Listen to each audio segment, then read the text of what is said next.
In this video, we're going to be taking apart the PlayStation 5 Dual Sense controller, and I bought buttons, and I bought a touchpad replacement, and I also bought a small faceplate, a new one, and I wanted to change the color of the Dual Sense for a while. I don't know why. If you can see my channel, it's all green, and I just love the color, so I decided to make this all green, the buttons, touchpad, and faceplate. So eXtremeRate has tons of different colors, and I wanted to see if I could take this DualSense apart. I've never really taken anything apart that deeply when it comes to electronics, so I know a lot of people have had great success with the eXtremeRate products, so I decided to try it out for myself. Hopefully I can manage to get this working and it looks great after all. If you wanted to see specific parts of the process, I will leave it down in the description box below in a timestamp. Feel free to jump around, or let's get right into it.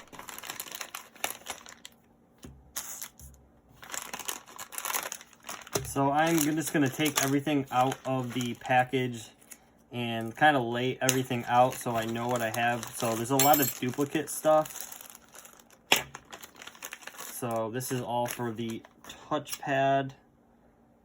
I don't know what that is for. And then this is just simply the faceplate itself.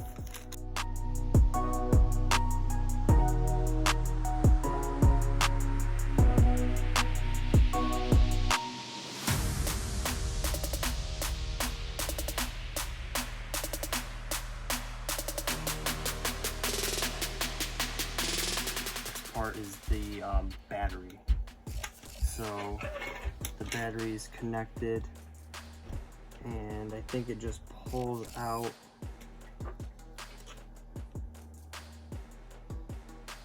Doesn't look like there's a pin.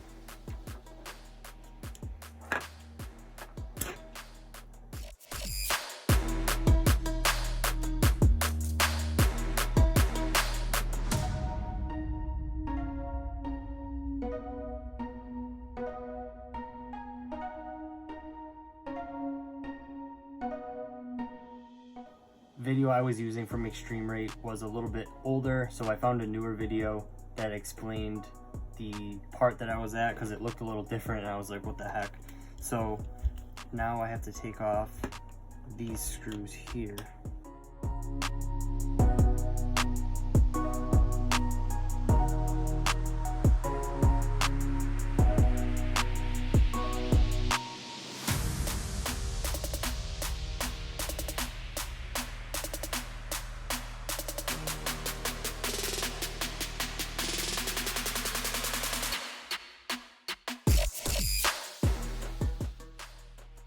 I'm pretty glad that I didn't put the touchpad on with the green color, so I like it the way it is, white and green. Triggers, the R2 and L2 buttons are a little bit difficult, and I'm still trying to figure out exactly what I did wrong. I'll probably have to take it apart again. If you are a little bit nervous about it, it does take quite a bit of time, and you do have to really focus on the details, and a lot of the screws will fit, you know, in any of them, so that's not a big deal. Keeping your parts in order and not mixing it up to make sure that you get it back together again, you know, make sure that everything fits together perfectly. I think that it is worth it if you are a beginner trying to mod it, but it does take a lot of patience, and it might take you more time than you think. The first thing that you're gonna need to figure out is the DualSense controller the right version that comes with the kit.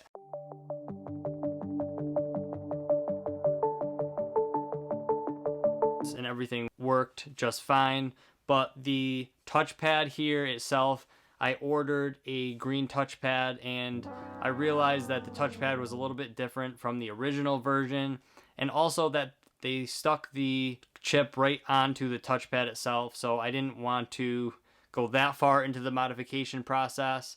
And I'm actually happy that I left the white on there, because I think it would have been too much green if it was on the touchpad itself. Definitely up for debate about these buttons, because I think the original buttons on the DualSense are really great, and these ones are pretty good, but they don't have the I really like the symbols of the buttons. As you can see, it is just a plain green buttons. So it's not going to have the X, triangle, square, and circle buttons, which at this point you know where the button is, but it's nice. It gives it a nice look and just adds a little bit more detail, which I like. As it comes to the trigger buttons, I do think that they are fine and they are just as good of a quality as you get with the original PlayStation. So if you are thinking maybe that the quality is worse by upgrading these buttons, I don't think that's the case. It's more just personal preference if you actually like the look of the flat, no texture on the buttons. So that's up to you. It took me a close to an hour to finish the controller itself, and I took some breaks and I had to look a few things up when I was taking apart the controller, and I found 2 videos that helped me from eXtremeRate. I will link them down in the description box below, and you might want to check them out. If you have the newer controller, which I do, I had to use both, but if the older controller, one of these videos will be just fine for you. I definitely had to exercise a little patience when it came to this whole process.